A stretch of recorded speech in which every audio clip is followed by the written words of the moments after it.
আপনারা দেখেন যে ইন্ডিয়ার ট্রেন তাদের সীমানায় চলে যাচ্ছে বাংলাদেশ থেকে। এই যে দেখতে পাচ্ছেন ইন্ডিয়ার সীমানা, আর এই হচ্ছে বাংলাদেশ থেকে পার হচ্ছে ট্রেনটি। আসসালামু আলাইকুম বন্ধুরা, আপনারা দেখতে পাচ্ছেন এটা হচ্ছে ভারত বাংলাদেশ সীমানা। এই পাশ থেকে দেখতে পাচ্ছেন যে এটা বাংলাদেশ সীমানা, এবং এই পাশ থেকে যদি আমি আপনাদেরকে দেখাই এটা হচ্ছে ইন্ডিয়ার সীমানা।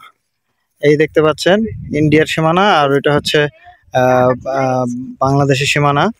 এখন ইন্ডিয়ার সীমানা এবং বাংলাদেশ সীমানা কিভাবে ট্রেন কাজ করে সেটা আমি আপনাদেরকে দেখাবো। ট্রেন কোন ধরনের ট্রেন যায়, ট্রেনে যারা বিশেষ করে যান, এটা আকর্ষণীয় হতে পারে ভিডিওটি, যে বাংলাদেশ সীমানা থেকে ট্রেন যাচ্ছে। আমি দীর্ঘ সময় এখানে অপেক্ষা করছি যে কখন ট্রেন আসবে। দেখতে পাচ্ছেন ট্রেনের কিন্তু সাউন্ড শুনতে পাওয়া যাচ্ছে। মূলত মালবাহী ট্রেনগুলোই বিশেষ করে এইখান থেকে চলাচল করে। ইন্ডিয়ার সীমানার একদম সম্মুখে দাঁড়িয়ে আছি, দেখতে পাচ্ছেন অনেক বিশাল এরিয়া, এবং বাংলাদেশি মানুষজনও কিন্তু ওই পারে যেতে পারে। বেশ কিছুটা দূরে আসলে তারা যেতে পারে। আমি অপেক্ষা করছি ট্রেন আসার।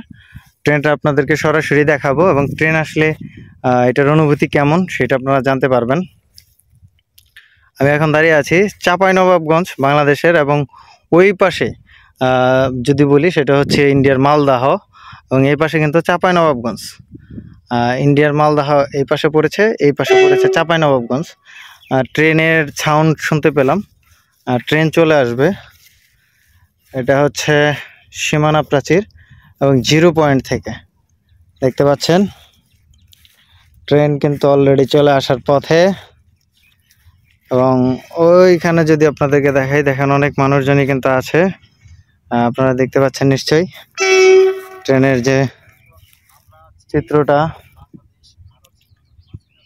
এই যে আসতেছে কিন্তু ট্রেন, কিন্তু অলরেডি চলে আসতেছে, এবং দেখতে পাচ্ছেন অনেক বিকট সাউন্ড। ট্রেনের যে হর্ন, সেই হর্ন। এই যে ট্রেন চলে আসলো, আপনারা দেখেন যে ইন্ডিয়ার ট্রেন তাদের সীমানায় চলে যাচ্ছে বাংলাদেশ থেকে। এই যে দেখতে পাচ্ছেন ইন্ডিয়ার সীমানা, আর এই হচ্ছে বাংলাদেশ থেকে পার হচ্ছে ট্রেনটি।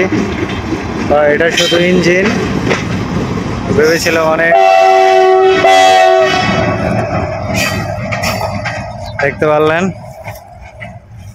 এখানে, দেখতে পাচ্ছেন যে ট্রেনটি কিন্তু চলে গেল বাংলাদেশ থেকে ইন্ডিয়াতে। খুবই চমৎকার একটি দৃশ্য, এটা দেখার ইচ্ছা ছিল। মানে এরকম ট্রেন চলাচল করে, ট্রেন লাইন বাংলাদেশ থেকে ট্রেন চলে গেল ইন্ডিয়াতে।